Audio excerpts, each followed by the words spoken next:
Buenas tardes a todas las personas que os habéis conectado a esta nueva sesión de conversaciones con Alumni One que celebramos esta tarde, 28 de abril. Como sabéis, esta tarde vamos a hablar de gastronomía madrileña, de sus platos, de sus tradiciones, de sus restaurantes y de la importancia que Madrid está adquiriendo en el panorama internacional desde el punto de vista de la gastronomía.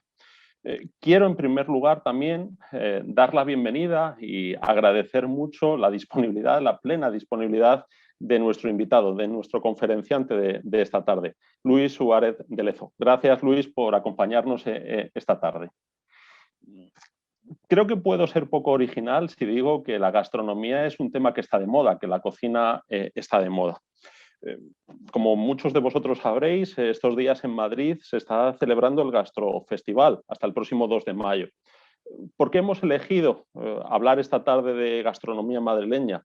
Que Luis nos ilustre y nos aporte curiosidades, datos, tradiciones. Bueno, porque creemos que es una magnífica ocasión, porque las fiestas de la Comunidad de Madrid están próximas, el próximo 2 de mayo. En mayo se celebra también las fiestas de San Isidro, el 15 de mayo. Las fiestas patronales están unidas siempre a la gastronomía, a la cultura. Pero es que además este año, bueno, concretamente el año 2020 y el año 2021, Madrid es la capital iberoamericana de la cultura gastronómica. Y creíamos que este conjunto de elementos justificaban que celebrásemos esta sesión de gastronomía madrileña, para conocer y para profundizar en estos temas que a todos nos interesan y que mucho más después de esta pandemia, todos creo que tenemos ganas pues, de salir de nuestras casas, de compartir momentos con amigos y creo que dentro de muy poco conseguiremos ese ansiado objetivo. Y para hablar de gastronomía, nadie mejor que Luis Suárez de Lezo. Y creedme, no estoy exagerando. Al final de la charla, de la conversación, veréis cómo mis palabras hacen justicia. ¿Quién es Luis Suárez de Lezo? Para quien no le conozca. Bueno, pues si me permitís voy a hacer una breve semblanza profesional y luego explicaré qué es lo que justifica que nos acompañe esta tarde y que nos hable de gastronomía. Luis Suárez de Lezo es el secretario general de la Asociación de Empresarios de Alcobendas. Es el vicepresidente de la Asociación de Profesionales de Relaciones Institucionales. Es miembro de numerosas organizaciones empresariales. Pero Luis Suárez de Lezo también es una persona muy vinculada a nuestra universidad. Diría yo que Luis es amigo de la UAM, es amigo de la Autónoma. Luis también es el secretario general de InnorMadrid. InnorMadrid es una asociación para el fomento de la innovación en la zona norte madrileña. Es una asociación de la cual nuestra universidad, la Universidad Autónoma de Madrid, forma parte.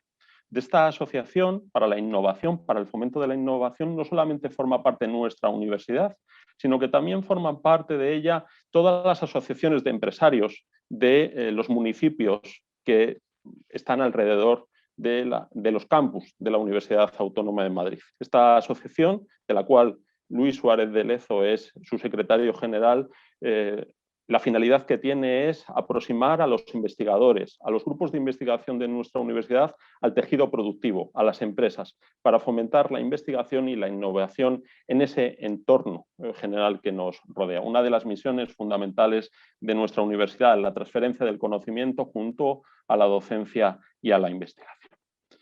Claro, con estas palabras que yo os estoy comentando de breve presentación de Luis, alguien podrá decir, bueno, ¿y todo esto qué tiene que ver con la gastronomía? Pues poco y mucho, porque Luis pone todo su saber y toda su experiencia profesional también la vincula con una de sus pasiones y con uno de sus hobbies, si me permite Luis decir lo que es el mundo de la gastronomía. Luis es presidente de la Academia Madrileña de Gastronomía, es miembro también de la Real Academia de Gastronomía de España y además no solamente es un reputado experto en temas gastronómicos, sino que además no solamente le gusta comer, sino además le gusta cocinar. Es algo que vive con pasión y quien sea seguidor de sus perfiles en redes sociales en Twitter o en Instagram, que yo recomiendo vivamente que le sigáis a Luis en su perfil de Twitter y de Instagram, lo contemplará con verdadera envidia. Los platos, todos los cócteles, todo lo que publica en esas redes sociales. Es un mundo que vive con pasión. Así que yo no voy a prolongar mucho más esta breve presentación, que simplemente lo que pretendía era ubicar y justificar por qué hemos elegido este tema esta tarde, 28 de abril, de hablar de gastronomía madrileña y por qué Luis es la persona más adecuada para hablarnos de gastronomía. Estoy convencido de que vamos a aprender muchísimas cosas, que lo vamos a hacer además de una manera muy amena y yo te reitero mi agradecimiento, Luis, por acompañarnos esta tarde y además de todo lo que he dicho de presentación profesional y vinculado con la gastronomía, además Luis tiene otra característica como persona y es que es muy buena gente. Así que cuando quieras, Luis, todo tuyo. Bueno, muchas gracias, Máximo. Buenas tardes a todos. En primer lugar, agradecer a la universidad esta oportunidad de hablar de gastronomía y acercar la universidad a este tema tan interesante. Agradecer especialmente a Máximo la presentación. Ha sido muy generoso conmigo, Máximo, te lo agradezco mucho. También a Cristina, a Teresa, a Inma de Alumni de la Fundación por permitir que esto pase y a todos vosotros por dedicar un rato a que hablemos de una de las cosas más bonitas que hay, que es la gastronomía y concretamente la madrileña, que está en un momento estupendo. Yo creo que en eso estaremos de acuerdo. Si vivís en Madrid, el momento de nuestra gastronomía es inmejorable. Estamos en un gran momento, pero os tengo que decir que siempre, o sea, que no siempre ha sido así. Hemos tenido momentos francamente peores, pero también los hemos tenido mejores, ¿no? Y eso me gustaría contaros un poco la idea que tengo. No os voy a dar la típica charla magistral o una clase sobre la historia de la gastronomía madrileña. Voy a intentar contaros un poco cómo ha evolucionado y algunas anécdotas divertidas en torno a ella.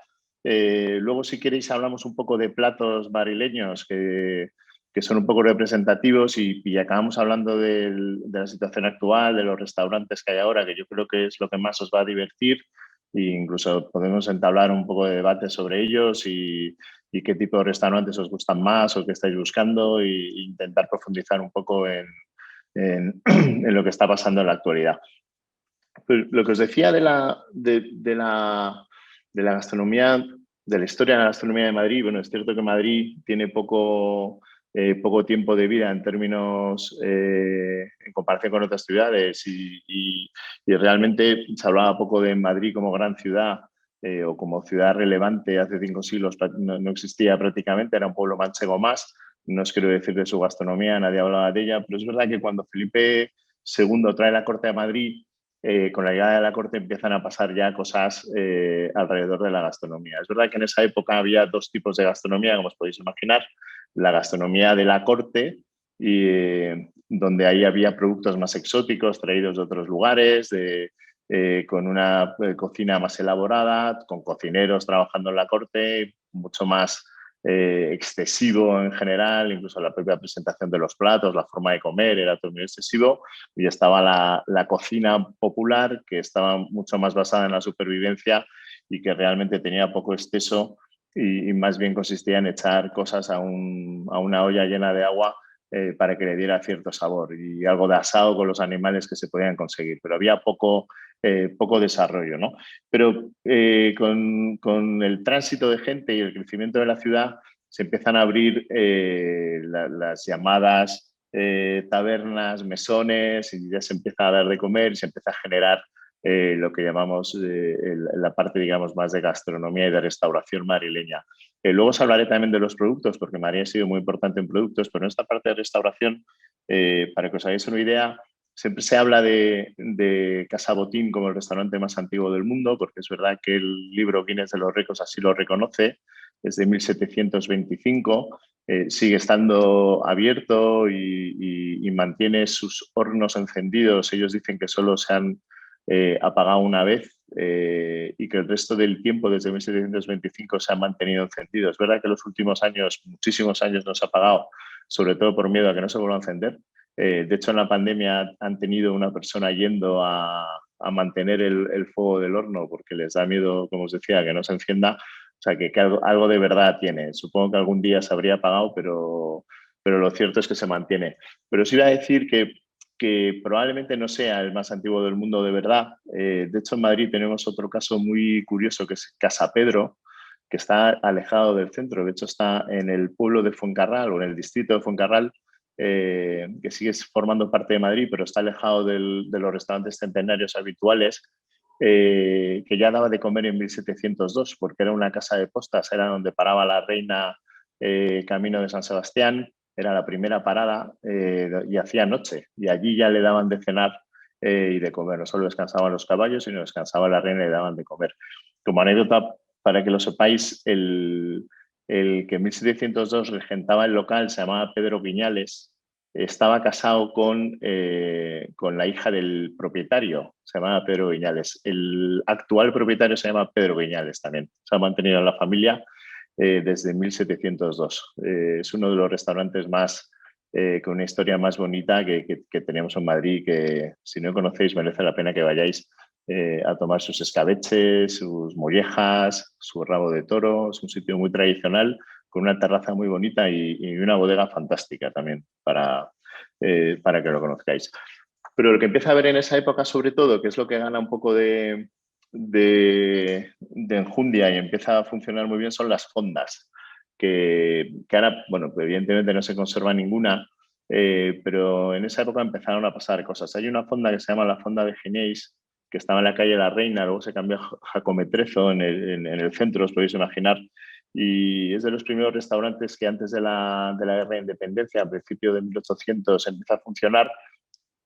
Solo para la clase alta, una cocina muy afrancesada, pero allí por primera vez se empiezan a ver croquetas que no se habían visto en Madrid o las chuletas que se hacían en papillote, cocina muy francesa, como os decía.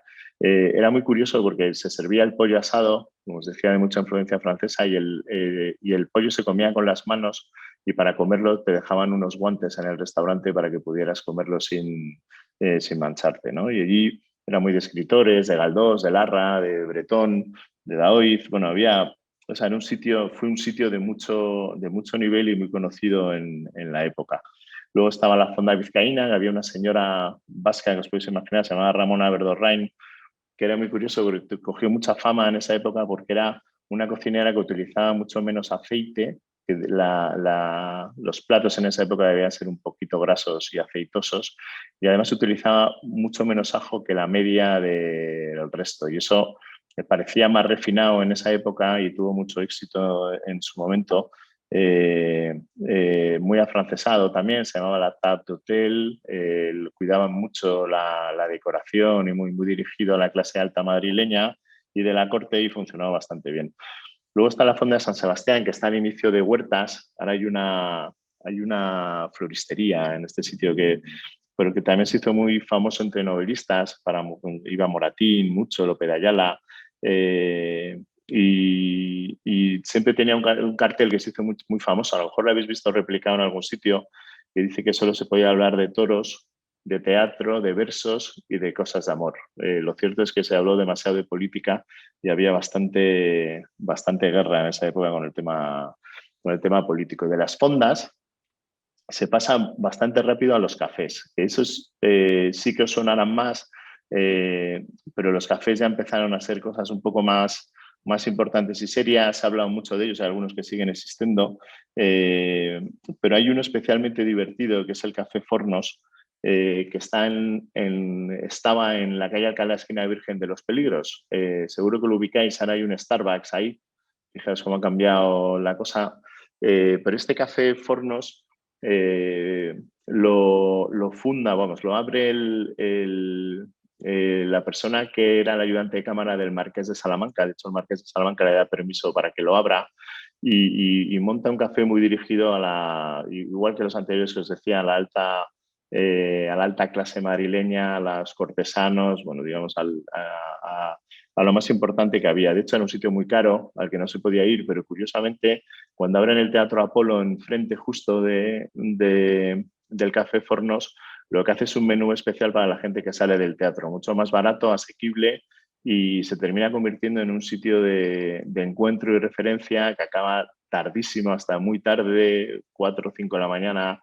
Hay un montón de referencias a las juergas que había después del teatro en el Café Fornos. Y además se caracterizaba también por haber hecho, o sea, bueno, era una cocina muy francesa, tiene platos muy conocidos. Se empezaron a hacer ahí las patatas soufflé con carne, que luego han tenido mucho recorrido en Madrid y que han gustado mucho. Y es muy conocido porque allí se nace por primera vez algo que coméis mucho ahora y que probablemente os habéis preguntado alguna vez de dónde vendrá, que es el pepito de ternera. ¿Y el pepito de ternera? ¿Por qué se llama el pepito de ternera? Pues se hace o nace en el Café Fornos precisamente, porque el hijo de Fornos, que era como se llamaba el ayudante de cámara, el marqués de Salamanca, el fundador, cuando salía del colegio iba a merendar al café y siempre le hacían un bocadillo de salchichón, de chorizo. Bueno, y un día que hacía muchísimo frío, lo que pidió es que le pusieran algo caliente en el pan. Y estaban con la ternera en la plancha y decidieron ponerle entre el pan el filete de ternera. A partir de ese momento le gustó mucho, entonces lo pedía siempre y la gente empezó a pedir, oye, yo quiero lo mismo que Pepito, que es como llamaban al hijo de Fornos, ¿no? Como se llamaba el hijo de Fornos. Y de ahí nace el Pepito de ternera. Y es curioso porque ahí iban muchísima gente importante. Solía ir Alfonso XII de incógnito, sin que nadie supiera que estaba allí, sin toda la gente que le acompañaba. Solía ir él solo o con algún amigo, Unamuno, Baroja. O sea, ha sido un sitio muy, muy, muy visitado. Y luego es muy conocido también porque Amadeo Saboya iba casi todos los días a comer y cuando le anuncian que tiene que abandonar España, que deja de ser rey, que tiene que abandonar España de inmediato con destino a Italia, se estaba comiendo precisamente el beef con patatas soufflé, que era lo que le gustaba, y lo único que pidió es que le dejaran acabar tranquilamente la comida, acabó de comer y directamente desde el Café Fornos salió hacia Italia para no volver más. Siempre o sea, sí, fue un sitio muy curioso, pero le pasó una cosa que además viene mucho a la actualidad de ahora. Decidió el gobierno de la ciudad en ese momento que los cafés tuvieran que cerrar a las 12. Nos recuerda a la situación actual y como a muchos con la situación actual le costó la supervivencia a Café Fornos que tuvo que cerrar, aunque luego intentó aguantar como cabaret, tuvo que cambiar la forma porque quería seguir haciendo cosas por la noche. Bueno, al final eso acabó mal y como os digo, ahora hay un Starbucks. Hay otros cafés como el Café Sol, el Café Imperial, que tuvieron mucha importancia, especialmente el Café Suizo, que son dos suizo-italianos que tenían cafés también por Bilbao y por Burgos y tal, que son muy conocidos porque estos crean el bollo suizo, que en Madrid no se conocía y se quedaron con el nombre de suizo, aunque ellos eran italo-suizos, pero se quedaron solo con la parte de suizo y se servían en ese café. Otros como el café comercial o el café Gijón, que siguen existiendo, o el café Los Espejos, que siguen existiendo y que en esa época fueron un centro de encuentro de muchos artistas, escritores, novelistas y pasaron muchas cosas, ¿no? Y luego de ahí ya pasamos a la parte de tabernas. Lo que empezaron a hacer es vender vino en espacios cerrados. Había bastante... o sea, se detectaron desde la administración que había una posibilidad de recaudar impuestos por el vino, porque la gente cada vez bebía más. Entonces decidieron organizarlo y generar unas tabernas donde se pudiera comprar vino, incluso beber, y de ahí empezaron a servir un plato con el vino que te servían. Al principio solo daban vino, luego ya un plato, luego empezaron a dar cocidos. Es el inicio del cocido madrileño, digamos, dirigido en masa a los vecinos de la ciudad. Y entonces, para que os hagáis una idea, en el año 1900 había 1.700 tabernas que servían vino en Madrid. O sea que ya era un punto de encuentro habitual y había por toda la ciudad una barbaridad. Allí ya nace la ardosa, que lo conoceréis por su tortilla. Luego, como eran ventas de vino, hay diferentes ardosas por toda la ciudad. Pero que estaban pensados para vender vino. Ahora es famosa por la tortilla de patata, que es francamente buena y que merece mucho la pena probar, pero en esos momentos era fundamentalmente por el vino. Luego hay otro sitio que es muy conocido ahora, también una taberna centenaria, se llama la Taberna del Abuelo, la Casa del Abuelo, perdón, En la casa del abuelo ahora lo conoceréis por las gambas. Tienen diferentes sitios, pero el primero realmente nace dando vino alicantino, vino dulce alicantino, acompañado de bocadillos. Pero curiosamente en la guerra civil empezó a ser muy difícil conseguir pan. Entonces solo podían dar el vino dulce y decidieron acompañarlo con lo único que encontraban, que curiosamente eran gambas. No hubo carencia de gambas en la guerra civil en Madrid, pudieron comer todas las que quisieron, pero había muchísimos problemas para conseguir pan. Y ahí se ha quedado como un sitio de referencia de gambas y que sigue funcionando bastante bien. O Casalabra, que como sabéis es muy conocido por el bacalao frito, pero también se servía con vino. Aquí nacen los soldaditos de Pavía y como conoceréis aquí es donde se funda el Partido Socialista Obrero Español en 1879, o sea, un sitio también muy importante en nuestra historia. También aquí nace la taberna Antonio Sánchez, que eso es un torero que se retira del toreo y vende una venta de vinos y abre una venta de vinos y vende vinos, que se mantiene ahora muy cerca de la Plaza de Choca, que está francamente bien, ¿no? Y luego los restaurantes ya históricos y centenarios como Botín, que ya os he hablado de ellos, con su cochinillo que es mundialmente conocido, Casa Ciriaco, que también ganó muchísima relevancia en su día, porque en la calle Mayor, cuando se casa Alfonso XIII, pasando justo por delante del restaurante, desde el tercer piso le lanzan una bomba al rey que da contra los cables de electricidad y en vez de caer al rey, cae ante el público justo en la puerta del restaurante que estaba viendo pasar al rey y creo que mató a 20, 25 personas. Mateo Morral se llamaba el tipo que la lanzó, ¿no? Y el restaurante por dentro siempre ha tenido mucha información de todo lo que pasó en la boda de Alfonso XIII. Por supuesto, Lardi, que no podemos obviarlo, donde fueron de los primeros en hacer grandes platos y donde han pasado cosas importantísimas para esta ciudad y para este país. Es un tema muy importante, pero La Bola, Malacatín, Casa Alberto, bueno, multitud de restaurantes centenarios de Madrid que en esa época van cogiendo importancia. Pero veréis que voy a parar aquí la parte de restaurantes porque luego actualizaré la situación porque realmente hay un parón desde finales de la guerra civil. Realmente hay muy poca evolución de la gastronomía y estos restaurantes son los que se mantienen, que muchos se siguen manteniendo ahora, pero este tipo de hostelería, por decirlo de una manera, de establecimiento es la que nace, pero tampoco evoluciona mucho más hasta la aparición de las grandes mesas madrileñas, que lo único que hace es crear un gap muy importante entre los grandes restaurantes y la restauración tradicional, ¿no? Cosa que ahora en este momento está cambiando, como luego veré. Pero sí quería hablaros también de la parte de productos de Madrid. O sea, Madrid Madrid fue la despensa cuando la corte estaba en Toledo. Tenemos la suerte de tener un agua maravillosa. Eso lo podéis ver porque podemos beber agua del grifo y está muy buena, pero eso se nota también en mucha de la producción agroalimentaria madrileña, en la cerveza, en el vino. O sea, tenemos la suerte de tener muy buena agua para un montón de industria, ¿no? Y para que os hagáis una idea, el vino madrileño fue absolutamente referencia en todo el mundo. Venían de todas las cortes europeas a llevarse carretas con barriles de vino porque era el más codiciado por los reyes de toda Europa. Concretamente en Madrid, en la parte sur de Madrid, teníamos uvas como el Albillo Real o Malvar que realmente encantaba y volvía locos a los reyes europeos. Con Felipe IV en el siglo de oro, que se bebía muchísimo vino madrileño, para que os hagáis una idea, en la Comunidad de Madrid solo había 60.000 hectáreas dedicadas al vino. En la actualidad hay 8.500, pero ha habido una época donde no había tanta casa como podéis ver ahora por Madrid, sino que había muchos viñedos y había mucha agricultura de muchísimo nivel, porque tenemos otra serie de productos muy importantes y que lo fueron muy importantes, sobre todo verduras.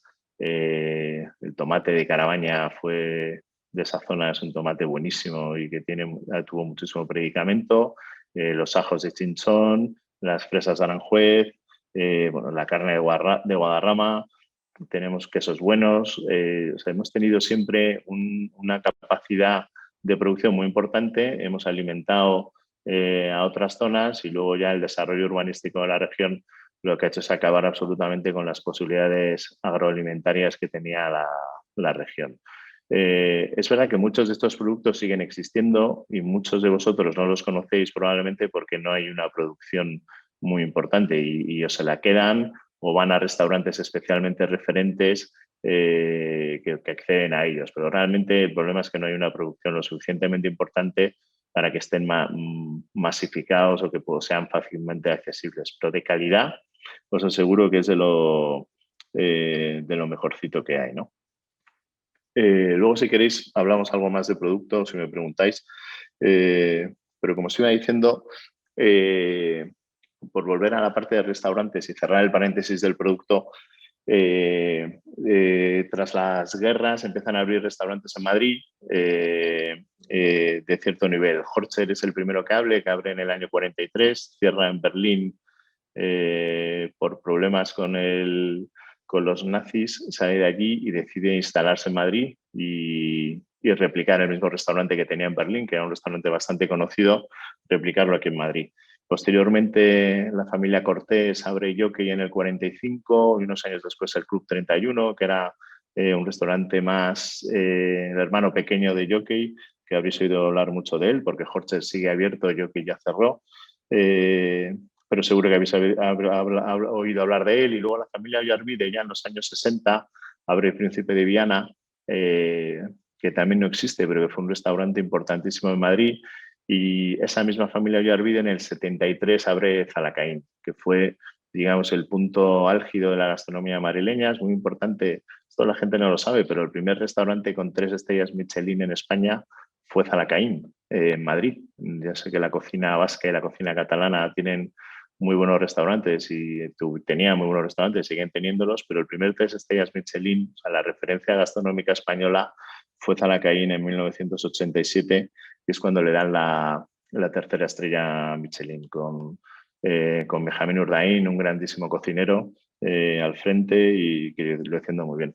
Y me gusta mucho destacar la apertura de otro restaurante que ha sido muy importante para Madrid, que es Viridiana, que abre en el 78, Abraham García. Es muy importante destacar la labor de Abraham y de Viridiana, que si habéis ido ahora o vais, bueno, él va un poco por libre, no está ajeno a ninguna moda y a ninguna forma de trabajar, pero es el primer cocinero que empieza a hacer cocina fusión, además con un gusto exquisito porque el tipo es un cocinero y tiene un paladar maravilloso, y es el primero que empieza a mezclar cosas españolas con mexicanas y es un poco el verdadero precursor de la cocina fusión en España y concretamente en Madrid. Influenció muchísimo a muchísimos cocineros que ahora lo están haciendo muy bien. Abraham siempre ha tenido muchísima influencia sobre ellos y yo creo que merece la pena también decírselo. Y es verdad que, como os decía y os he dicho varias veces, esta pequeña explosión de la cocina burguesa o de la gran mesa madrileña, que son estos sitios que os digo, lo que hizo fue crear un gap muy importante entre la alta gastronomía de la época, que eran estos restaurantes, con la cocina tradicional y más asador y más bar, tal. Pero había muy poca clase media de restauración, muy pocos. Alguno había, pero realmente se contaban con los dedos de las manos, ¿no?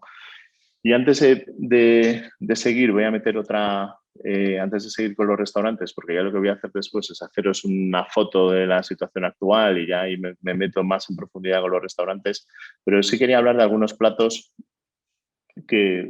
hombre, que destacan dentro de nuestra gastronomía, hacer alguna referencia a ellos. Y en ese sentido somos un poco de Bilbao aquí en Madrid, o sea que no, realmente los platos ninguno es nuestro, o sea, hemos cogido los que más nos gustan y los que tuvieron, que podemos elegir qué platos son los que hacemos madrileños, pero no hay un plato madrileño realmente. Madrid, como si vivís aquí, sois conscientes de que aquí viene gente de todo el mundo y esa recepción de gente de todo el mundo ha hecho que podamos tener platos de diferentes sitios según iban viniendo a Madrid. Es verdad que Los Cayos es una referencia. Los Cayos, como sabéis, son trozos de estómago de vaca y tuvieron muchísima importancia en una época de nuestra gastronomía porque era un plato muy barato y además era muy potente. Entonces, te quitaba el hambre y además no costaba mucho dinero. Y era muy habitual ver en muchísimas tabernas, en muchísimos establecimientos, lo que solían poner es el callo, o sea, lo que era el guiso entero en plan apelmazado, lo podéis ver en Lardi, todavía en Lardi lo hacen así. Está en frío y entonces es como una masa homogénea que cuando tú lo pedías lo llevaban a una cazuela, ya lo ponían en la lumbre y ya el guiso se convertía con el calor, sacaba lo mejor del mismo y ya te lo servían en caliente. Y eso era muy habitual verlo en casi todos los restaurantes, bares, tabernas que había por Madrid y ha sido siempre un habitual. Lo bonito de los callos es que se ha convertido, ha pasado de ser un guiso, digamos, de la calle muy popular a formar parte de muchos platos de la restauración madrileña, los mejores restaurantes del mismo, ¿no? Y cada vez hay más cocineros que lo trabajan y en grandes cocinas siempre tienes un plato de callos en caso de que quieras comerlo, ¿no? Su consagración realmente es cuando Lardi empieza a ofrecerlo. Cuando Lardi era la referencia en Madrid, Lardi hace unos callos maravillosos y empieza a ofrecerlos dentro de su menú, que es el menú francés muy tradicional. De repente entran los callos y es donde realmente la gente empieza a entender que es un producto de cierto nivel. En Madrid, como os digo, se puede comer ahora mismo en muchos sitios. Los de San Mamés, la taberna de San Mamés son muy conocidos. Landó, Los Galayos, el Bar Alonso, que es un bar muy bueno que está por Gabriel Lobo. También hace unos callos maravillosos. Y en entornos más modernos, los de Juanjo en la Tasquita de enfrente son francamente ricos, de los mejores que puedes encontrar en Madrid, o incluso los que hace Javier Estevez en la Tasquita también merecen mucho la pena. Pero es verdad que es un plato que puedes encontrar prácticamente en todos lados. El otro plato madrileño, muy disputando mucho a los callos, es el cocido madrileño, que evidentemente habréis tomado todo tipo de cocidos. En todas las provincias españolas hay un tipo de cocido diferente. Está el potafé francés, que lleva ya mucho más tiempo incluso. O sea, y realmente no se sabe muy bien de dónde viene, ¿no? Hay una parte que viene de la olla podrida medieval que consistía en echar cosas al agua, todo lo que hubiera, y tanto verduras como carne o lo que fuera, se le iba echando ahí y que puede salir de ahí. También hay otra corriente que es interesante, que pueden hacer de un plato sefardita, eh, que utilizaban para celebrar el Sabbat, que ya tenía 3 vuelcos, ya tenía sopa, ya tenía verdura y ya tenía carne, y también podría ser un precursor de lo que entendemos ahora por el cocido. Pero es verdad que hasta el siglo XVII no se le empiezan a echar hortalizas, no se le empieza a echar patata, no se empiezan a echar otras cosas, que es lo que va armando el plato que ahora podemos ver, ¿no? El primero que convierte el cocido en alta gastronomía de nuevo es Lardi, que es el primero en servirlo en 3 vuelcos, en sopa, sopa el primero, luego los garbanzos, las patatas, la verdura, se suele servir en un segundo vuelco con una salsa de tomate, y el tercer vuelco ya es la gallina, el jamón, la morcilla, el chorizo, el tocino, toda la parte de carnes, ¿no? Eso el primero que lo hace es Lardi y siempre ha sido una referencia para muchísima gente ese cocido como el poner un plato muy popular en la gastronomía y en el placer de la gastronomía. Y ahora bueno, pues hay muchísimos sitios para comer cocido en Madrid, muchísimos para comerlo muy bueno, tradicionales como La Bola, Malacatín, que lo hacen muy bien. A mí me gusta mucho la Gran Tasca en Santa Engracia, que lo hace francamente bien también. Charoles en el Escorial es un cocido fantástico, la Cruz Blanca de Vallecas, el Nuevo Horno de Santa Teresa. Bueno, yo creo que hay multitud, cada uno tendrá su sitio de cocido, más allá del que hacía su madre, que seguro que es el mejor que habéis tomado todos en general. Hay otro plato que me gusta hacerlo madrileño, realmente no es madrileño para nada, pero sí es verdad que en Madrid lo hemos trabajado mucho, que son los escabeches en general, sobre todo de pescado. El escabeche es una forma de conservar, como sabéis, que en Madrid gana mucha importancia precisamente por la necesidad de conservar el pescado, que se ponía malo muy rápidamente, ¿no? Pero también hemos sido muy buenos escabechando caza, incluso carnes, y en Madrid ha llegado a tener cierta importancia desde el punto de vista gastronómico. Somos muy buenos escabechando, tenemos grandes cocineros que escabechan. Nos comentaba antes Casa Pedro, que sigue haciendo unos escabeches tradicionales y que son francamente buenos. Y más modernos tenemos sitios como Taberna Verdejo que escabechan caza y que merece también muchísimo probar. Luego Sacha tiene un escabeche de bonito que es espectacular. Arce, el Lago Sanabria, recién cerrado desgraciadamente, pero que también hacía unos escabeches buenísimos. Y en Madrid hemos tenido esa cultura del escabeche, lo hemos trabajado, la familia Sandoval de Coque también siempre ha hecho unos escabeches espectaculares y ha habido mucha tradición y es un plato que a mí me gusta mucho considerarlo madrileño porque somos muy buenos haciéndoles. Otro clásico plato es la gallina en pepitoria. La gallina, bueno, sabéis que la salsa de la pepitoria, por cierto, es una salsa que no solo le va a la gallina, a mí es una salsa que me gusta utilizarlo con un montón de cosas. Incluso puedes hacer una pasta y echarle esta salsa. Es una salsa que después de asar el bicho se suele poner con gallina, pero es verdad que se hicieron pepitorias con corderos y con cabritos. No solo es propiedad de la gallina o el pollo, pero que un poco con todo lo que suelta el bicho al asar, se mezcla con yema de huevo duro y con almendras. Es un plato muy, digamos, es una receta muy árabe, o sea, no lleva ningún producto americano, o sea, tras el descubrimiento de América, sino que es, como veis por los ingredientes, es fundamentalmente muy, muy árabe. Y siempre ha sido uno de los grandes platos madrileños. Probablemente el mejor sitio donde más conocido era en Casa Ciriaco, que es donde mejor lo han hecho siempre, y era el plato preferido de Isabel II, que lo comía prácticamente todos los días porque era muy, muy aficionado. En De la Riva también se puede comer muy bien, lo hace muy bien. En Lucio, cuando lo hace muy bien. En la Posada de la Villa, que es otro centenario, se puede comer muy bien. Y el Fogón de Abad, que también lo he tomado ahí y funciona bastante bien. Este es un plato que en Madrid se ha mantenido. Es una pena porque es un plato que tiene muchísimo trabajo y ya ni en las casas prácticamente, probablemente vuestras abuelas os harían pepitorias, recordaréis, seguro que tenéis abuelas que la han preparado. Ahora es muy difícil ver hacer una pepitoria en una casa, pero es que los restaurantes también cada vez por el coste que tiene de tiempo y el trabajo que tiene cada vez hacen menos. Es una pena que este tipo de recetas las vayamos perdiendo. El rabo de toro, que también es un gran plato madrileño, aunque nace en Córdoba, como os podéis imaginar, en el Caballo Rojo, es el que lo sublima y lo pone en el mejor sitio, pero en Madrid tenemos muchos sitios para probarlo.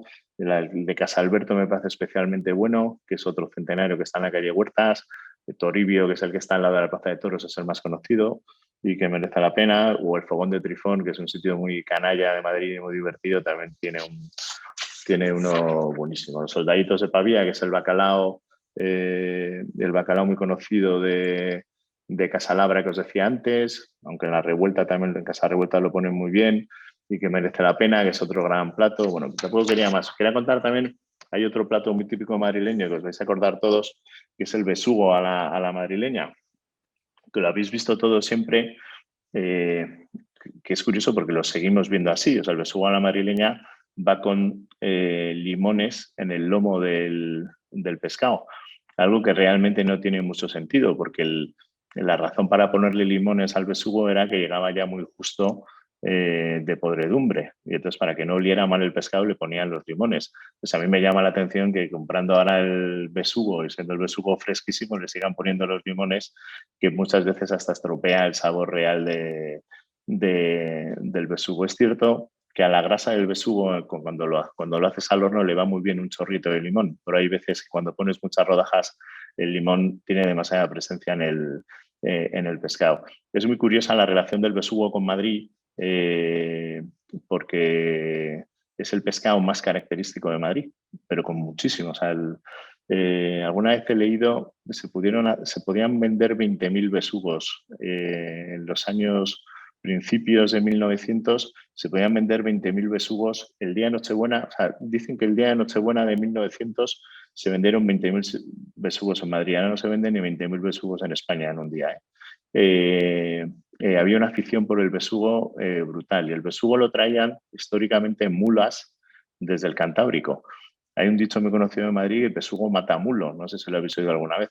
Y es verdad que tenían que apretar mucho a los mulos para que los besugos llegaran comestibles a Madrid y no se pudrieran por el camino, y al final apretaban tanto los mulos que terminaban muriendo bastantes en el camino.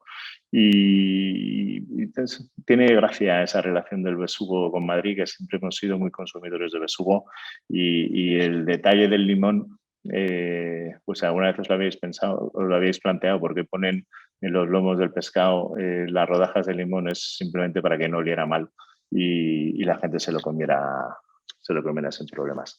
Bueno, esto, o sea, yo iría ya a la parte que probablemente más os interese, que es hablar de la situación actual y de los restaurantes que tenemos ahora.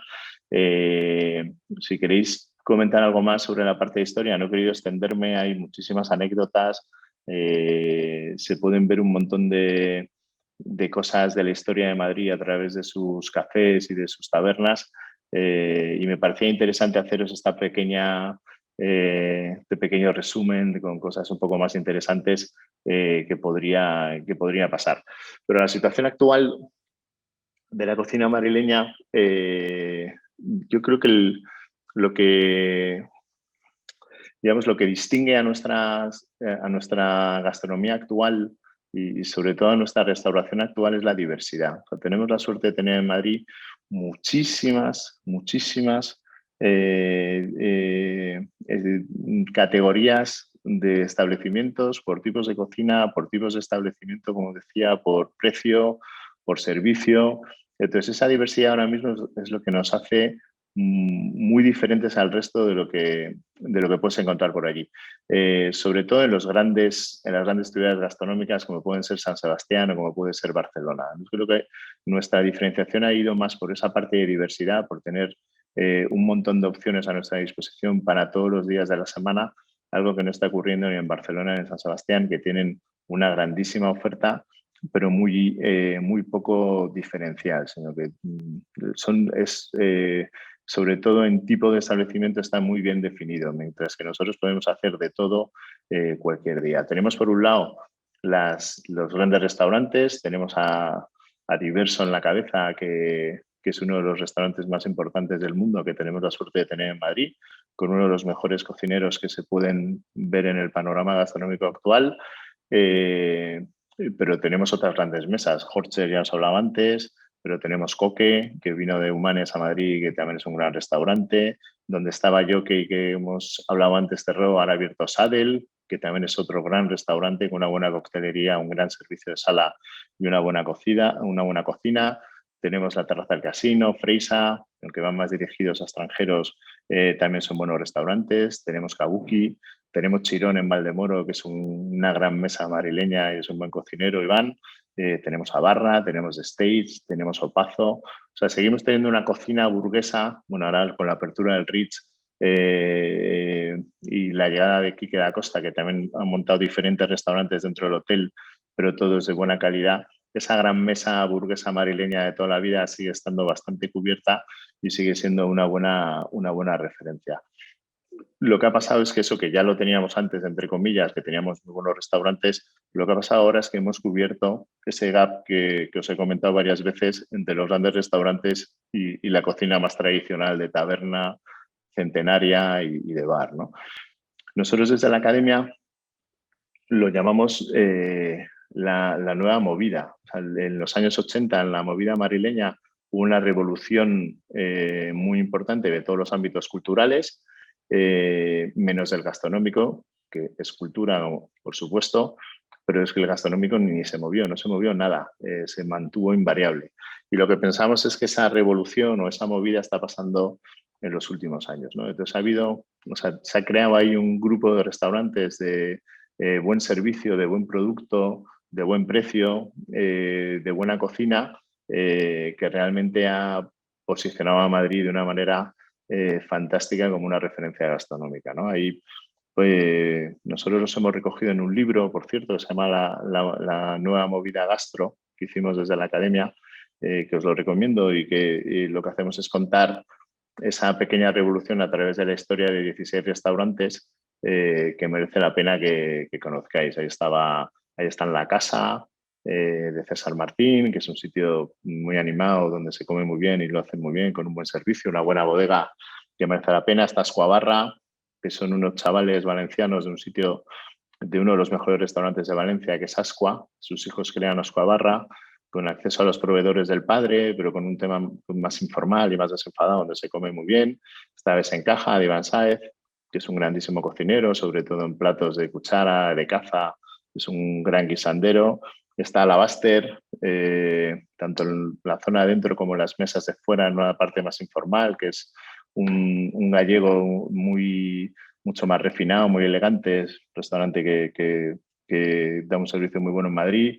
Está Álvora, sobre todo con su barra, que es una novedad en Madrid, ese tipo de barra de mucha calidad, con buen vino y buen servicio que ha funcionado muy bien.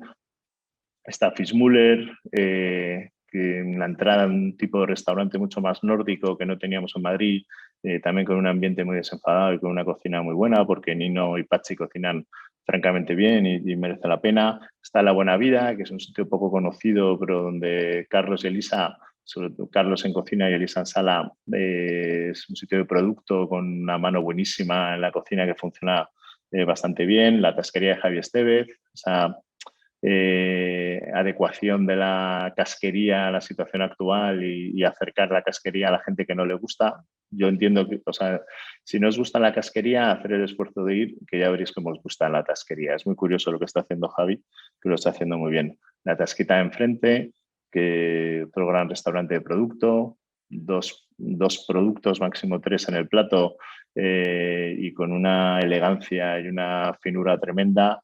Sacha, que todos conoceréis, un grandísimo tipo, de las personas más cultas que hay en este mundo de la gastronomía y un auténtico entendido en todo esto y un sitio donde se pasa muy bien. Taberna Pedraza, con buena tortilla, buena carne, buena hamburguesa, que también lo está haciendo bien. Taberna Verdejo, hemos hablado antes de Marian con el tema de los escabeches, pero también tiene salazones, también tiene buenos platos de caza, que viene de Arce ella y lo hace muy bien. 13, que es probablemente uno de los mejores restaurantes en relación calidad-precio de Madrid. Saúl, que lo hace muy bien, otro que trabaja muy bien la caza y los platos de cuchara, y es un gran restaurante. Triciclo, en la zona de Huertas, que estos han abierto ya 5 o 6 restaurantes también con con un ambiente muy informal. Puedes pedir medias, puedes pedir hasta tercios de raciones, y para compartir platos y probar muchas cosas. Es un sitio buenísimo. Y Via Vélez, que es uno de los grandes desconocidos de Madrid, con un grandísimo cocinero que se llama Paco Ron, que yo creo que es de los mejores cocineros que hemos tenido en Madrid, cocinero asturiano, donde podéis tomar de las mejores croquetas de Madrid, un salpicón buenísimo, las patatas a la importancia, que es difícil encontrarlo en los restaurantes madrileños ahora, probablemente las mejores son las de Via Vélez. En La Buena Vida también tienen unas buenas patatas a la importancia. Cualquiera de los dos las podéis probar si os gustan, pero es un sitio al que merece la pena ir si no conocéis Via Vélez. Y eso como representación de otros 25 o 30 restaurantes más de este formato, de buen precio, buen servicio, buena calidad, que realmente ahora en Madrid es de lo que más tenemos. Pero también tenemos una representación de la cocina internacional importantísima. Tenemos japoneses, hemos hablado antes de Kabuki, que es una referencia a nivel nacional e internacional, con Ricardo, que la verdad es que lo ha hecho muy bien y es un grandísimo restaurante. Tenemos un Miko, tenemos Capo, tenemos Izarilla, tenemos Ikigai, tenemos algunos más de barrio de toda la vida, como Miki o como Chatei, o unos barceloneses que han venido ahora, el grupo Nomo, que ha abierto en Bárbara de Braganza, pero con una calidad bastante alta. Tenemos una representación de la cocina china muy importante, más allá de los chinos de barrio que siempre hemos conocido. Ahora sí tenemos gastronomía china de verdad, no la occidentalizada. Tenemos online en María de Molina, China Crown, Asia Gallery, que estaba en el Palace, acaba de abrir también en La Gasca, un sitio muy interesante. Tenemos el Boom en Arturo Soria, que también es un sitio muy curioso. Pero luego tenemos todos los chinos de Usera, que si a alguno le gusta la aventura y le apetece y quiere correr riesgos, es una maravilla ir por allí. No hablan castellano, las cartas están en chino y vas eligiendo por las fotos de los platos, que sí las suelen tener en la carta. y la verdad es que es una experiencia maravillosa. Allí tienes sitios como Royal Cantonés, como Sao Sichuan, como Lao Tau, que realmente como Warrong, que son los de marisco, que la verdad es que merecen mucho la pena hacer la incursión y pasarlo bien. Tenemos italianos muy buenos, en Giovanni, que es el más conocido de siempre, pero ahora mismo tenemos dos grandísimos italianos en Madrid que merece mucho la pena ir.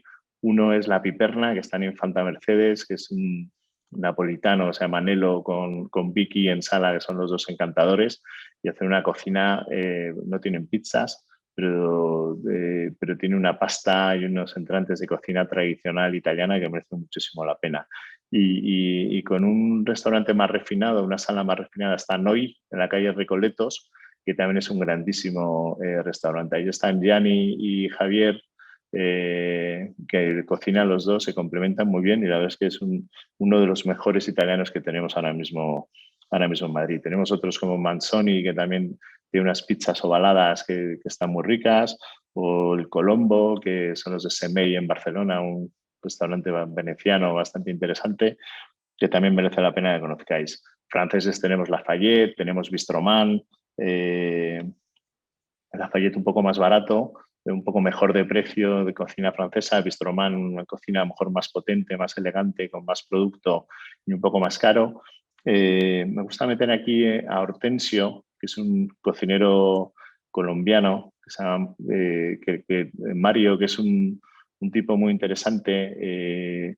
Se acaba de cambiar, antes estaba en Marqués de Riscal, ahora está en el Meliá Fénix, en el hotel, vamos, en la esquina del hotel, enfrente de Garrigues, y es un tipo de cocina muy bien. Tiene también Narciso en la calle Almagro, y es un tipo de cocina muy bien. Estuvo por Francia, es muy académico, con platos muy franceses que lo hacen fenomenal. Tenemos peruanos como Tampu, como Gamal, de Luis Arévalo, un grandísimo cocinero Luis, viene de Kabuki, o sea que esa cocina Nikkei la domina muy bien y tanto la parte peruana como la parte japonesa merece muchísimo la pena. Está en Ferrer del Río, que es una calle que sale de justo enfrente de Diego León, cruzando Francisco Silvela. La verdad es que es un buen sitio, Amán, por si queréis ir. Tenemos mexicanos, tenemos a Roberto Ruiz, que fue el primer cocinero mexicano en conseguir una estrella Michelin en Europa y lo hizo con Punto MX aquí en Madrid. Ahora Punto MX ya lo ha cerrado, pero ha abierto uno nuevo que se llama Barracuda, que os recomiendo ir porque lo vais a pasar muy bien. Es un sitio estupendo, es más popular de lo que llegó a ser el estrellado de Punto MX, donde ya había un menú de degustación, era todo mucho más constreñido, pero en Barracuda la verdad es que está muy bien. También tienes Salón Cascabel para tomar tacos. Hay unos chavales que han abierto Magüey, que es una taquería que lo están haciendo muy bien. Un principio orgánico que se llama IFTAC, que está muy bien. Tepic. Bueno, tenemos una representación mexicana muy interesante. Muy, muy importante también los argentinos, que con la tradición cárnica que tenemos en Madrid, estos cortes argentinos, de esta manera de hacer la carne no había tenido mucho éxito, pero ahora tenemos dos restaurantes muy buenos, uno es Piantao, por Legazpi, que es un grandísimo cocinero, da gusto ir por allí, si tenéis oportunidad de conocerlo, porque no solo la carne, sino toda la cocina argentina está muy bien representada. Y luego los argentinos, charrúa es más uruguayo, pero también tienes estos cortes de carne sudamericanos que son muy diferentes a los nuestros, pero que me parece muy interesante conocer y tener esa opción de acercarte. Tenemos tailandeses, hay el Thai Arturo Soria, unos nuevos que están abriendo ahora que también lo están haciendo muy bien. Tenemos indios como Benares, Tandoori Station o Purnima, que también lo están haciendo muy bien. Bueno, supongo que me dejaré un montón. Luego, si queréis, me decís alguno de los que me olvido, si queréis comentarlos, pero vamos, es una muy buena representación de la cocina internacional, sobre todo de una calidad bastante importante. Pero también tenemos una representación de la cocina regional muy importante, que también es interesante ir por allí. Tenemos gallegos, como los de pescaderías coruñesas, Lua, que es un gran cocinero, Manu, y lo está haciendo muy bien, Casa de Troya o Pazo do Lugo, tenemos una buena representación gallega, asturianos como El Oso o La Máquina o Asturianos, que está en Valle Hermoso, que es un restaurante muy curioso con una carta de vinos fascinante y tiene su encanto, Asgaya o Casa Hortensia. Tenemos restaurantes navarros como la Manduca Zagra o la Huerta de Tudela, donde podemos disfrutar de la huerta navarra, que es una maravilla, y los dos lo hacen francamente bien. Tenemos andaluces como La Malaje, como Surtopía, como Culto, de Zara de los Atunes, La Caleta, que es una friduría, que ahora se han quedado con ellos los empleados que en la calle Santa Isabel, que merece muchísimo la pena, si os gusta la fritura. La Caleta es un sitio buenísimo. Y luego ya están llegando el Manero, que viene de Alicante, ha abierto un bar de tapas. En cocina castellana tenemos a Villoldo, que es un sitio que a mí me gusta muchísimo, una casa de comidas castellana que lo hacen fenomenal. Vamos, que tenemos una representación también de otras cocinas en Madrid, vasca con Arima, que es un sitio muy curioso, más allá de los asadores vascos que todos conocéis. A mí me gusta Arima especialmente porque tienen mucho cuidado con el producto y lo tratan estupendamente y también merece mucho la pena. Luego tenemos todos los restaurantes centenarios que os comentaba antes y tenemos una muy buena representación de bares, desde el Bar Alonso, Hermanos Vinagre, Rosell, el Doble, la Dolores, Ricla, el Quinto Vino, la Venencia. Bueno, ahí bueno, todos tendréis vuestros bares de referencia donde merece mucho, mucho la pena ir, ¿no? Y esa foto de grandes mesas de clase media de restauración, de restaurantes centenarios, de bares, de cocina internacional, de cocina regional, empieza a ser ya un nivel de diversidad y de calidad muy interesante para cualquiera que venga a nuestra ciudad. Eso lo complementamos además con las coctelerías que ahora mismo en Madrid vuelven a ser lo que eran. Hemos sido una referencia europea en temas de cócteles en la época de Chicote y compañía. Ahora tenemos una nueva hornada de cocteleros muy interesante. Tenemos Sabas en la calle Sombrerería, en Lavapiés, que es un sitio fascinante, si podéis ir. Este es el coctelero que estaba en Sudestada, los que lo conocisteis, que fue uno de los mejores restaurantes que nació en Madrid, vietnamita, tailandés, bueno, el mejor curry que se puede comer en Madrid.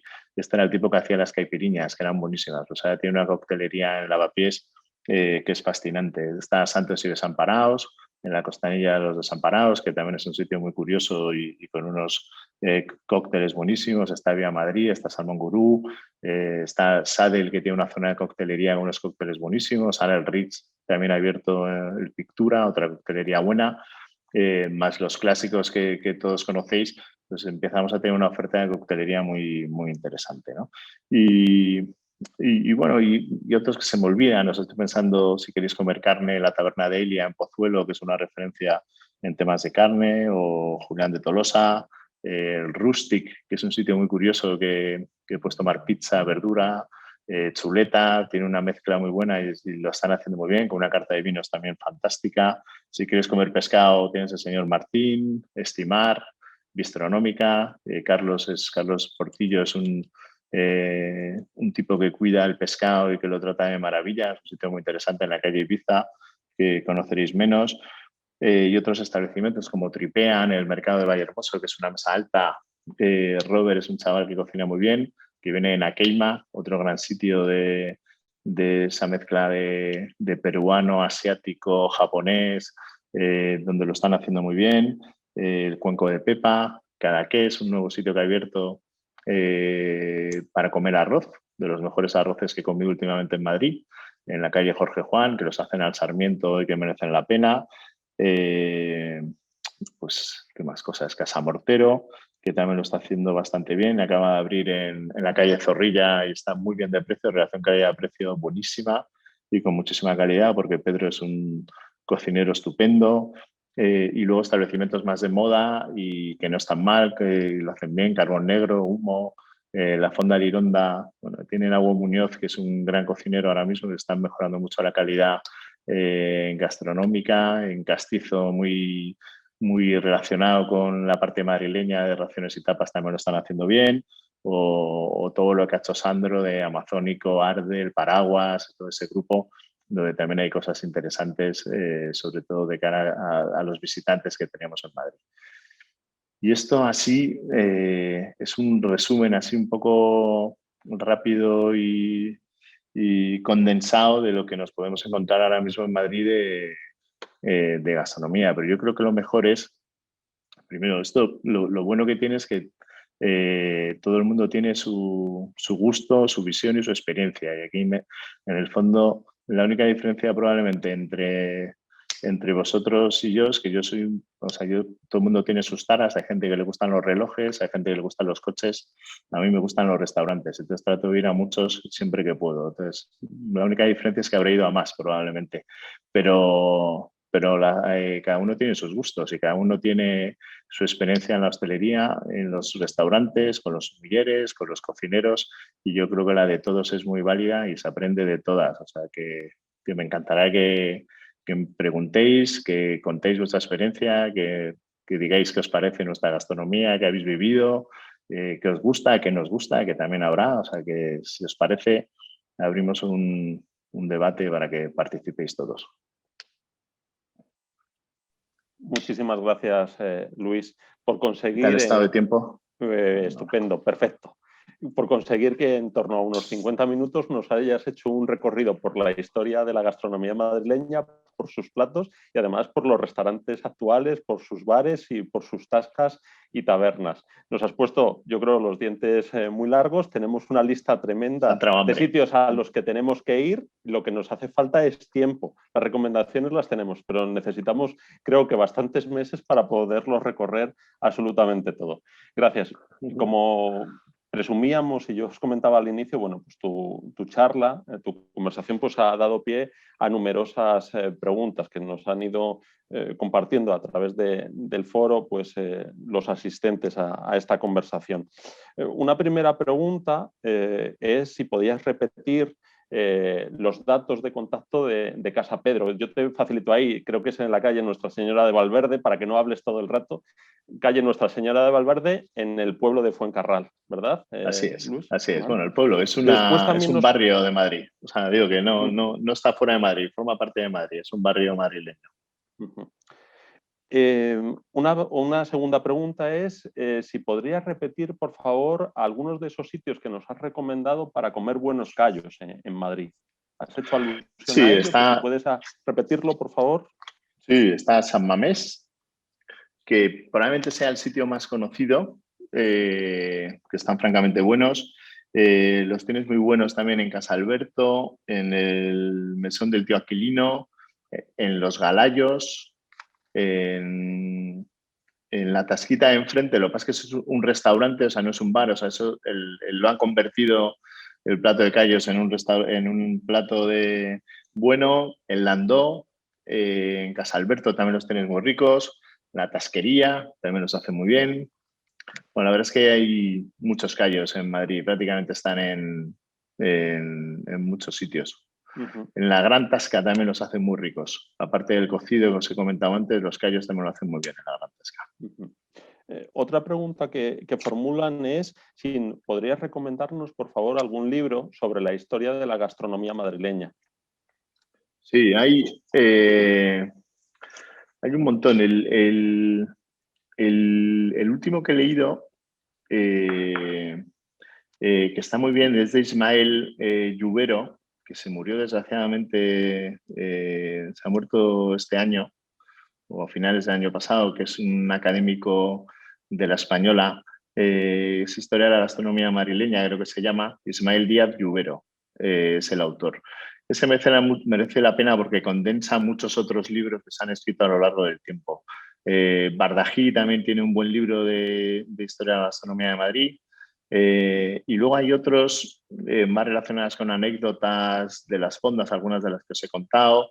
La verdad es que podría hacer una recopilación máximo de libros y a lo mejor os lo mando y a la gente le puede servir porque lo tengo apuntado pero no lo tengo aquí y no me lo sé todos de memoria, pero si hago una recopilación os lo mando y quien esté interesado se lo podéis hacer llegar. Sí, gracias Luis, pues a los asistentes a esta conversación, como tenemos sus correos electrónicos, pues le enviamos los datos cuando nos los remitan. Fenomenal, lo preparo y os lo mando. Gracias Luis. Otro de los asistentes pregunta si nos podrías recomendar algún vino madrileño, algún vino de Madrid. Mira, pues hay Bueno, hay muchos, ¿eh? O sea, ahora mismo, sobre todo de cierto nivel. Yo os recomendaría, dentro de los blancos, que probarais el albillo real de las Moradas, que merece mucho la pena. Si os gusta el vino blanco, el albillo real, además es un vino que le va muy bien a un montón de comida y que funciona muy bien durante toda la comida, no solo para empezar, sino también durante toda la comida. Y de los tintos, que cada vez hay más buenos, a mí me gusta mucho Licinia. Probablemente sea el que más me guste ahora mismo. También es verdad que va cambiando. Hay una corriente muy importante de vino madrileño, de garnacha madrileña, que esto es lo que se está haciendo por la parte de Gredos. Comando G se llama la bodega, tiene un montón de garnacha muy rica. Son vinos más caros, de mucha calidad, son vinos muy buenos y más caros, pero también en esa parte de garnacha se están haciendo tal. El Regajal también tiene buenos vinos, tintos fundamentalmente. Bernabé Leva es otra gran bodega con unos vinos fantásticos. La verdad es que cada vez tenemos más vinos en Madrid, pero si te dijera que por dónde empezar, yo probaría el Albillo Real de las Moradas y Licinia Tinto. Gracias, Luis. Otra pregunta va dirigida a que si nos podrías recomendar a algunos restaurantes vegetarianos en Madrid. Pues la verdad es que no tengo ni idea. No he ido nunca a un restaurante vegetariano. Siento mucho no ser practicante de esa línea. Gracias. Después hay algunas preguntas con algunas reflexiones y te las voy a plantear, si te parece, todo un poco juntas, de forma conjunta, para que tú puedas responder. Cierto es que son reflexiones o preguntas que no tienen que ver, pero así las concentramos, si te parece. Se comenta que algunas personas de las que están asistiendo a esta conversación nos están siguiendo desde el extranjero, concretamente desde Chile. Una de nuestras alumnis pues, actualmente reside en Chile, ha vivido en otros países extranjeros y dice que normalmente siempre encuentra mucha oferta gastronómica, muchos productos de otros países, como por ejemplo aceite italiano, vino italiano, pero que sin embargo le cuesta mucho encontrar producto español. Con toda la riqueza y todos los productos españoles, ¿por qué en el extranjero cuesta tanto trabajo encontrar productos españoles? Otra segunda pregunta, que también va un poco en forma de reflexión y con una pregunta final, indica que en Madrid es muy complicado encontrar restaurantes no especializados que tengan oferta gastronómica o que oferten productos sin gluten para celíacos, salvo los especializados en esa materia, mientras que en otras ciudades españolas pues sí existe una cierta preocupación en los hosteleros, en los restaurantes, para ofertar pues, pan sin gluten, cerveza sin gluten, es decir, productos destinados a ese conjunto de la población que cada vez es más numerosa y que es más necesaria. ¿Por qué crees que en Madrid ese tema no se cuida y, sin embargo, en otras zonas de España sí hay esa preocupación? Si te parece, respondes un poco a estos dos conjuntos de cuestiones y seguimos con el resto de cuestiones que Muy se han bien. planteado, Luis. Sí, o sea, respecto a los productos españoles, es así. Siempre hemos sido mucho peores vendiéndonos fuera que nuestros competidores más directos. Es verdad que es bastante probable que parte del aceite que se encuentra embotellado en Italia y vendido por italianos con marca italiana y con un packaging maravilloso italiano, cada vez más es español. Es curioso que nos compran mucho aceite para exportar. Pero nosotros no somos muy buenos haciendo eso, desgraciadamente. No lo hemos hecho nunca. Siempre hemos ido más a volumen, le hemos prestado menos atención a la venta internacional, le hemos prestado menos atención al packaging, a la forma de vender. Hombre, es algo que va cambiando. Cada vez tenemos, por ejemplo, en aceite, tenemos empresas como Castillo de Canena, que es referencia a nivel mundial y que sí se encuentra en los sitios, pero mucho más especializados, ¿no? Es muy difícil encontrarte lineales de Londres o de Nueva York. Mucha cantidad de aceite, por ejemplo, español frente al italiano, que se encuentra muchísimo mejor. Y esto se puede llevar también a la propia cocina. O sea, si os fijáis a nivel mundial, Los italianos tienen la pizza y los espaguetis ubicados por todo el mundo. Los alemanes las salchichas las tienen en todo el mundo. Los franceses, la cocina en general, como si fueran ellos los inventores de la misma. La cocina francesa se replica en todos los hoteles prácticamente del mundo. Siempre hay un cocinero de influencia francesa. Y nosotros teniendo las tapas, teniendo el arroz, teniendo cosas muy auténticas nuestras, no encuentras un buen arroz ni a nadie haciendo arroz bueno prácticamente en ningún sitio del mundo. Las tapas ya han dejado de ser casi patrimonio español y ya lo utiliza casi todo el mundo como si fuera suyo. No hemos sido capaces de hacer una venta de nuestra cocina y de llevarla fuera con calidad y sobre todo con una buena venta y con un buen marchamo y un buen lazo. Y no lo hemos hecho bien, la verdad.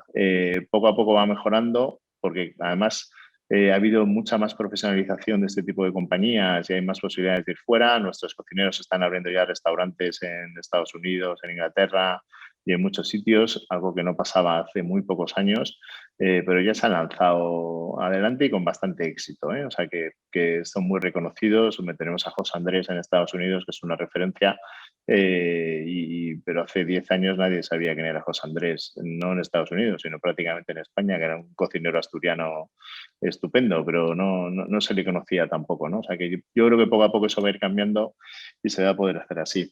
Y respecto al tema del gluten, yo estoy totalmente de acuerdo y eso que creo que ha mejorado mucho en poco tiempo. O sea, cada vez hay más restaurantes preocupados por este tema. Es curioso que si pasas a Francia, en Francia sí que no se le da ninguna importancia. O sea, no ves ni una sola carta donde te hablen del gluten, y lo cual es un problema. Yo me voy encontrando cada vez más sitios que sí especifican en las cartas todo el tema del gluten y otras intolerancias. Sí se suele preguntar, por lo menos en todos los sitios de nivel medio alto, preguntan si hay alguna intolerancia o si hay alguna alergia antes de hacer la comanda o cuando la haces. Y empieza a haber un poquito más de sensibilización. Es cierto que todavía queda mucho trabajo por hacer ahí y espero que entre todos podamos sensibilizarles, desde la academia los primeros, en la importancia de que eso sea así, desde luego. Gracias, Luis. Nos interesan por las cervezas artesanales madrileñas, sobre si nos podrías comentar algo sobre ese tipo de producto que últimamente se habla mucho en los medios de comunicación y si puedes hacernos algún tipo de recomendación. Se está haciendo cerveza buena. Es curioso, en el mundo de la cerveza, cuando la conoces un poco, el tema no es hacer cerveza, que es relativamente sencillo y barato. O sea, bueno, te tienes que poner a ello, tienes que saber y lo tienes que hacer bien, evidentemente. Pero una vez que la haces, tienes una barrera de entrada brutal en el negocio, que es distribuirla.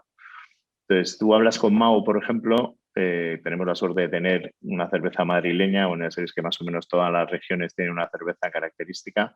La nuestra es Mau. A Mau no le incomoda nada, no le preocupa nada que surjan cervezas independientes y que se hagan al revés. Le viene bastante bien porque nunca van a tener capacidad financiera para poder distribuir la cerveza a todos los bares y restaurantes, no ya de la comunidad, sino a nivel internacional, con lo cual tiene una barrera de entrada muy importante. A mí me gusta mucho la Virgen, creo que lo han hecho muy bien y han crecido hasta donde han podido y han sido capaces de llevar una empresa muy pequeñita a niveles muy importantes. Además creo que lo han hecho bien y tienen todo mi cariño y respeto y os la recomiendo para que la bebáis. Gracias, Luis. Son las 19:15 para cumplir un poco el horario previsto que nos había marcado de esta conversación, que durase en torno a 1 hora y cuarto, 1 hora y 20. Te vamos a plantear las dos últimas preguntas. Una de ellas pide que si nos puedes recomendar algunos restaurantes por la zona de Majadahonda, de Bodilla, de Las Rozas. Y la segunda pregunta es que nos gustaría conocer tu opinión, Luis, sobre por qué crees que han desaparecido los grandes restaurantes clásicos madrileños tipo Zalacaín y por qué han desaparecido todos al mismo tiempo o prácticamente en la misma época. Gracias. Pues por Majadahonda, Boadilla, Las Rozas, os he comentado antes el de Pozuelo, que es la Taberna Delia, que es un sitio muy particular porque Cata, que es el dueño, que es rumano, pero vamos, es más español ya casi que nosotros, es un auténtico chalao de las carnes, tanto con maduración como sin maduración. Y el tipo busca siempre los mejores cortes en Europa y tiene una variedad de carne muy divertida. Se come francamente bien y merece mucho la pena a la gente que le gusta la carne. Por esta zona hay un grupo de restaurantes que me parecen muy interesantes, que son Toque y Toque, Estoque, y es un grupo que lo están haciendo muy bien. Toque especialmente me parece un sitio bastante atractivo. Y, y la verdad es que el resto, no sé, son sitios más normales que encuentras en todos los barrios y ciudades de la Comunidad de Madrid. Casi te diría estos dos como más diferentes e identificativos.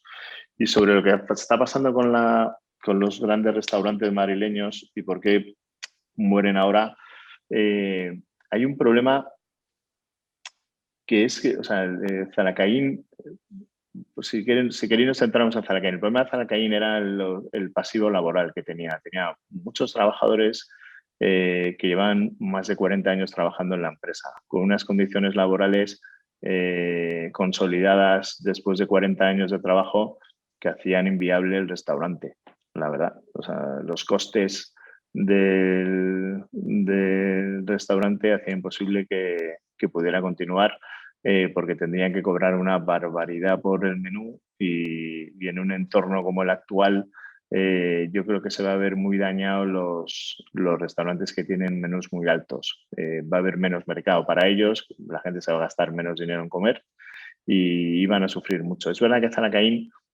probablemente nunca ha ganado dinero, pero había un dueño que le gustaba muchísimo y se lo pasaba fenomenal. Y probablemente ganaría dinero con otras cosas de las que pasaban en Zalacaín, pues los clientes que pasaban, los negocios que se hacían allí, etcétera. Ahora que están las hijas llevando el negocio, tienen menos interés, es un capricho para ellas menos interesante y con la llegada de la pandemia, el hecho de tener que cerrar, ser conscientes de que la gran mayoría de su clientela es persona de riesgo, porque la gran mayoría de su clientela eran personas mayores, pues la verdad es que vieron claro que no tenía mucho sentido seguir pagando esos salarios más adelante porque iban a haber perdido mucha clientela, no estaban renovando al cliente. El problema de Zalacaín es que la media de edad podía ser de 60 a 65 años y no estaban renovando esa media de edad. Y si esa gente iba a ser más temerosa de salir y de meterse en un sitio cerrado, no solo durante la pandemia, sino durante los años posteriores, la verdad es que tenía mala pinta y por eso lo han hecho. En San Celoni, que es el otro sitio, gran mesa que ha cerrado, tiene mucho que ver con el problema de los hoteles. El leñazo, te puedes imaginar, de Esperia y de todas las cadenas hoteleras es brutal y van a reconfigurar el tipo de restaurante que van a poner en el hotel, no teniendo tanta relevancia. De hecho, San Celoni va a un leña que son los restaurantes de Dani García en Marbella, que es un asador realmente, iban a hacer carne fundamentalmente y es el primero que abre en Madrid. Hay uno en Marbella y es el que va a abrir aquí en Madrid. Y Zalacaín lo normal es que lo ha cogido Urrechu, que ha ganado el concurso y lo relanzarán con otras condiciones laborales y con otras posibilidades de actuación. Pero es verdad que la alta gastronomía tiene unos años complejos, donde va a ver cómo se resitúa, cuánta clientela va a seguir yendo a tomar un menú de degustación de dinero largo. Bueno, ahí va a haber que ver cómo hay. Yo creo que va a haber menos mercado, o sea, va a haber menos restaurantes de alta gastronomía y en cambio se va a potenciar mucho estos restaurantes de clase media con alma, divertidos, agradables, que no tengan mucha formalidad, por decirlo de alguna manera. Yo creo que esos van a salir muy potenciados después cuando se normalice la situación. Pues muchísimas gracias, Luis. Yo creo que con esto podemos dar por concluida la conversación de esta tarde. Yo creo que han quedado muchas preguntas, tendríamos muchas preguntas que hacerte, pero si te parece, te emplazamos para una próxima conversación en la Autónoma y con Alumni One, donde podamos profundizar en las novedades de la oferta gastronómica madrileña, que sin duda va a haber. Leía ayer pues, una nueva oferta en el eje de la calle Alcalá, el edificio Metrópoli, la reestructuración un poco de Casa Lardi, es decir, pues un poco ahí pues Sí, sí, esto no tendremos temas para, de que no hablar. para. Efectivamente. Y es buena Pues noticia muchas gracias a para todos. vosotros. Nada, muchísimas gracias a ti, Luis. Creo que no exageraba cuando en la presentación que hacíamos os comentábamos que lo ibas a hacer de forma muy amena. Hemos tomado muy buena nota y te iremos comentando nuestras aventuras. Y yo Pues simplemente antes de encantado. finalizar, pues quiero agradecer a todos los asistentes a esta conversación con Alumni One vuestra presencia, que seguimos trabajando, que próximamente tendremos nuevas actividades. Sabéis que la próxima semana, el día 6, pues tenemos una visita virtual al acelerador de partículas que está ubicado en el campus de Canto Blanco de nuestra universidad, y os animamos también a que consultéis pues, la oferta de cursos de verano, donde tenéis descuentos, y también toda nuestra oferta de formación continua, de cursos de corta duración y de másteres propios para seguir vinculados con la universidad y seguir formándonos. Gracias también a todo el equipo de la oficina Alumni que técnicamente ha hecho posible esta conexión, y confiemos que muy pronto podamos celebrar eventos presenciales como nos hubiera gustado que fuera en esta situación. Muy buenas tardes a todos y muchas gracias.